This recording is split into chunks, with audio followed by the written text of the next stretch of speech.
Hey guys, welcome back to more AFK Arena. We are over on the test server, so if you want to know how to get on the test server, links in the description. We have the new update. Not sure when it's coming to global, but it is here on the test server. I didn't even see the notes come out, and it just basically dropped the update straight away without the notes being out for long. So let's take a look at it. Really pumped to see it. We'll jump over here into the mail, check out the patch notes, and the first thing, new hero. Wilder, Solise, don't know how to say it, but that's her. Absolutely amazing looking Wilder hero. So let's go down over here to her and check it out. Really cool art design. I do really like this art design. I think she looks wicked. Let's check out this. Solise deals 280% damage to all enemies on the battlefield, leaving them temporarily stunned. Using this ability causes cherry blossom leaves to fall upon the battlefield for 20 seconds. While cherry blossom leaves are falling, all of Solise's other abilities will gain a power increase. Really nice. Now, when it says gain a power increase, we'll have to wait and see. All the other abilities say something like when the cherry blossoms are falling, they gain extra effects, but I'm not sure if they get like a straight damage increase on top of that. We will have to wait and see, but all around really nice. So you get an AoE damage with a stun, skills up to 380%, which is pretty solid. Moving on to the next ability. Solise throws a vial at a single enemy target, dealing 200% damage to them, causing them to become temporarily stunned. While Blossom Fall is occurring, enemies in close proximity to the original target will also suffer from this ability's effects. Really nice. So as you can see, skills up to a 3-second stun. It's single target, but after she uses her ultimate, for 20 seconds of that Blossom Falling, it will become an AoE attack, which is really nice. Next skill. I love this skill. This skill looks awesome. I can't wait to summon this chick. She looks awesome. Solise summons a Floral Spectre that possesses 50% of her health, which remains on the battlefield for 15 seconds. When Blossom Fall is occurring, the Floral Spectre will deal 90% worth of Solise's attack rating as damage to nearby enemies. And when we go into Test Hero, you'll see it just keeps spewing out these little attacks, and it just keeps going. So it's really nice. Sorry, my voice has left me. When an enemy attacks the Floral Spectre, it will deflect 50% of the damage it receives back onto an enemy. When the enemy attacks, it goes up to 80%. That is really nice. So it's going to sit there with 50% of her health, which isn't that tanky. It does go up with signature item, which we'll talk about in a sec. But it's going to be attacking dudes, distracting them, making them attack it, and then also reflecting that damage back. It's nice. It's really nice. Forest Blessing. Solise blesses an allied hero for 8 seconds. While the blessing is active, the amount of damage dealt to the ally is reduced by 20%, and the ally recovers 70% worth of Solise's attack rating as health per second. The effect persists when Blossom Fall is occurring. So basically, she's going to reduce the damage that ally takes, recover their HP based on her attack every second, and then it only lasts for 8 seconds. However, if she's used her ultimate and those blossoms are falling, it's just going to stay on there until the blossoms stop falling. And then also, attacks that strike Arthur. Okay, she's got like a direct synergy with Arthur. I hadn't read that one yet because I'd only looked at the notes online and they didn't have this skill up. So attacks that strike Arthur face on deal 25% less damage to him. So good synergy with Arthur, I guess. And you know, she'll be behind him, stay in the back. She gets the haste buff, reduces basically makes Arthur immune to damage that's coming front on because he's already got his own passives that do that. So that's nice. Let's take a look at the signature item. The Floral Spectre will attack 2 enemies simultaneously. At max skill, it'll attack 3 enemies simultaneously, and at level 20, it's going to give an extra 50% health. So at max, basically that Spectre is going to have 100% of her health, sit there, reflect damage, and attack 3 enemies. It's so nice. It is so nice. Let's go to Test Hero. Let's check her out. So there you go. That was that little ball she shot at the start, which stunned that one enemy. And there we go. Now the thing's falling. As you can see, that Spectre, she doesn't summon 2 Spectres at once from what I've been able to see from all my testing and trying to leave it out there. As you'll see, I haven't yet seen her summon 2, so it is going to be limited to that one. But as soon as it dies, then she's going to do another summon. And that thing looks wicked. It looks like something out of Super Mario or something like that. I don't know what I'm thinking of, but it looks wicked. That ultimate dealing AoE damage. I haven't really seen the stun effect. Let's look at the ultimate. So it doesn't look like it's doing a big stun. I can't see the stun on it. Not too sure what's going on there.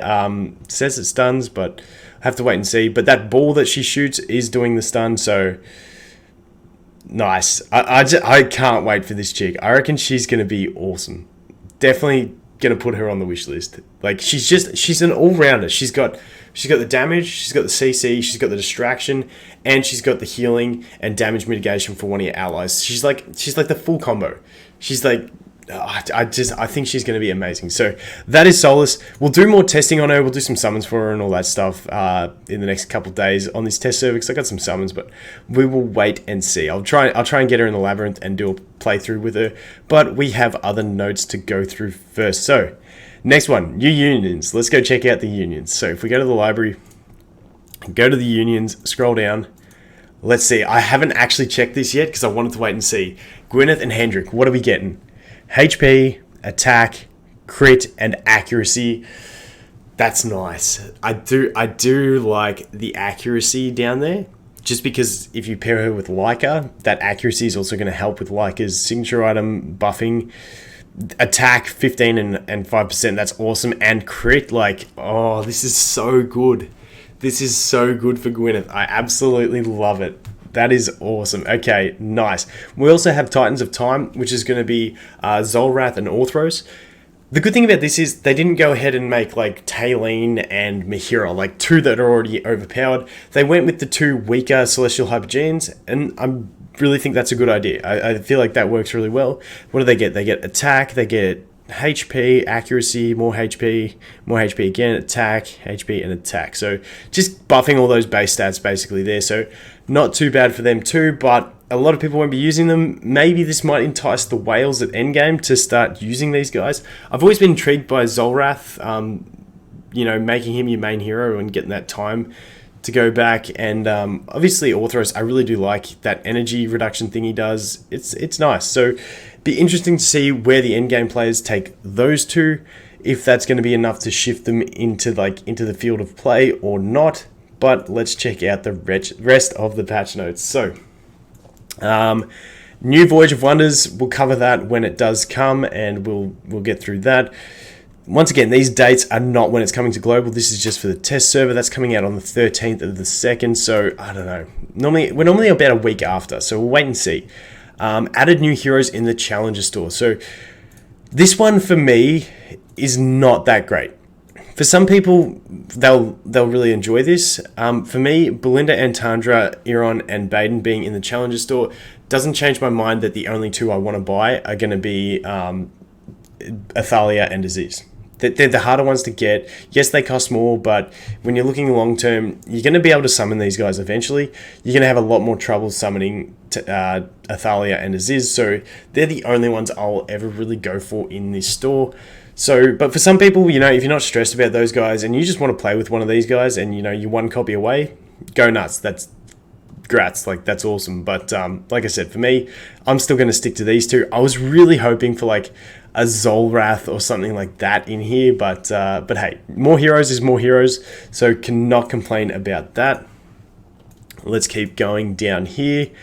Added new equipment reset feature allowing players to reset the faction of mythic or greater items or equipment. Reset items can be found from the next weekly quest after completing chapter 17. So it looks like after you've passed chapter 17, one of the weekly quests will give you, I'm not sure how many because I'm not up to there on this account, but it's going to give you a token that you can re-roll them with.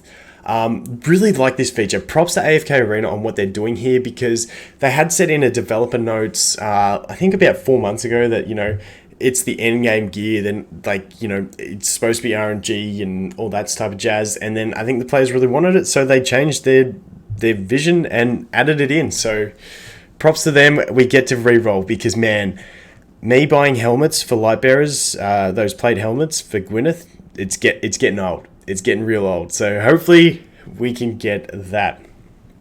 Added new overview of Dimensional Hero Ascension page. That's little aesthetics.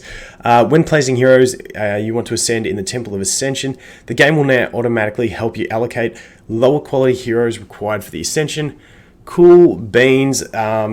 Just quality of life. Optimized the interactive editing system for prime heroes on the player details page. I think that means this one. If we go back here, we go player details, that they optimize this. Don't really know. I think before it used to take up the whole screen. It was hard to tell who you were using. I can't remember. Not too across that, but that's what they updated. Moving on from that, what do we have? Hero balancing changes. I think a lot of these are just a bug fix. And Tundra, the Thorin one, I'm not too sure about. Optimize the damage reduction mechanism of retaliation. Ultimate, the Fallen King will no longer be immune from damage due to his current gear when charging. I don't get the current gear part. I don't know whether it's a translation thing or something like that.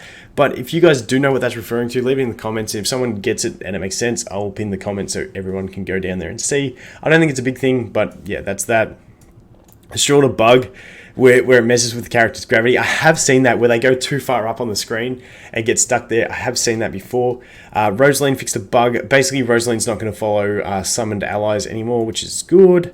Wukong fixed a bug. Shamira bug with her silence changing movements. I had seen that where she like really freezes someone in place for a few seconds instead of just interrupting them.